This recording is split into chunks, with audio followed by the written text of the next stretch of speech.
नमस्कार, लाइव लगातार देख रहे हैं आप। मैं शिवेंद्र। कोरोना महामारी के दौरान चर्चा में रही पैरासिटामोल दवा डोलो की मुश्किलें बढ़ती जा रही हैं। सुप्रीम कोर्ट में दायर एक याचिका में दावा किया गया है कि फार्मा कंपनी ने बुखार की दवा डोलो 650 मरीजों को देने के लिए देश भर में डॉक्टरों को 1000 करोड़ रुपए के फ्री गिफ्ट बांटे हैं। मामले में सुप्रीम कोर्ट ने केंद्र सरकार से भी 7 दिन में जवाब मांगा है।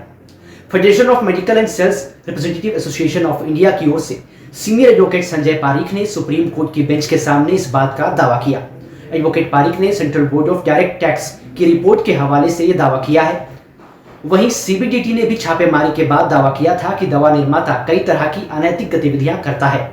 सीबीडीटी ने कहा था कि 300 करोड़ रुपए की टैक्स की चोरी भी की गई है। एजेंसी ने कंपनी के 36 ठिकानों पर छापेमारी की थी। इस मामले की सुनवाई सुप्रीम कोर्ट के जस्टिस डीवाई चंद्रचूड़ और जस्टिस एएस बोपन्ना की बेंच ने की। जस्टिस चंद्रचूड़ हाल ही में कोरोना संक्रमित हुए थे। उन्होंने सुनवाई के दौरान एक वाक्य का भी जिक्र किया। उन्होंने बताया, जो आप कह रहे हैं वो मुझे सुनने में अच्छा नहीं लग रहा। ये वही दवाई है जिसका कोविड के दौरान मैंने खुद इस्तेमाल किया। मुझे भी इसका इस्तेमाल करने के लिए बोला गया था। ये वाकई गंभीर मसला है। ये शब्द हैं जस्टिस चंद्रचूड़ के। Federation of medical and sales representative association की ओर से दायर याचिका में कहा गया है कि इस तरह के मामलों में रिश्वत के लिए डॉक्टरों पर तो केस चलता है, पर दवा कंपनियां बच जाती हैं। याचिका में डॉक्टरों को तोहफा देने वाली दवा कंपनियों की जवाबदेही भी सुनिश्चित किए जाने की मांग की गई। याचिका में कहा गया है कि फार्मास्यूटिकल मार्केटिंग प्रैक्टिसेस के लिए यूनिफॉर्म कोड बनाए जाने की जरूरत है। इसके ना होने के चलते मरीजों को ब्रांडेड कंपनियों की बहुत ज्यादा कीमत वाली दवाई खरीदनी पड़ती है, क्योंकि अक्सर उनका इलाज करने वाले डॉक्टर महंगी गिफ्ट के लालच में मरीजों को वही दवाई पर्चे पर लिखते हैं। कोर्ट ने याचिका में रखी गई मांगों पर केंद्र सरकार को 1 हफ्ते में जवाब दाखिल करने को कहा।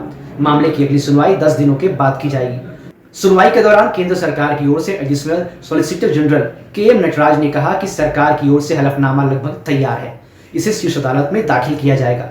कोविड-19 महामारी के दौरान कई दवाइयों ने बिक्री के रिकॉर्ड बनाए। डोलो 650 तो इस महामारी के दौरान सबसे ज्यादा प्रिस्क्राइब की जाने वाली दवाई बन गई। इस दौरान डोलो 650 की 350 करोड़ गोलियां बिकी हैं। करीब 567 करोड़ रुपए की सेल के ये आंकड़े दिखाते हैं कि कोरोना काल में इस दवा की कितनी तगड़ी डिमांड है। डोलो 650 की निर्माता कंपनी माइक्रोलैब्स लिमिटेड के vice president marketing and communication Jayaraj Govind Raju ने कहा कि कंपनी पर लगे आरोपों को लेकर अभी तक कोई एफआईआर दर्ज नहीं हुई है। उन्होंने कहा कि याचिका में लगाए गए सभी आरोप निराधार हैं। रिपोर्ट्स बताते हैं कि अगर कोई दवाई 500 mg तक की होती है तो उसका रेट सरकार तय करती है और उसके बाद का रेट कंपनियां खुद तय करती है। ऐसे में ये एक बड़ी साजिश के तौर पर भी देखा जा रहा है। अब उम्मीद है कि कोर्ट इस मामले में कोई अहम फैसला ले ताकि इस तरह की गतिविधियों पर रोक लगाई जा सके। फिलहाल इस खबर में इतना ही। जुड़े रहिए लाइव लगातार के साथ। नमस्कार।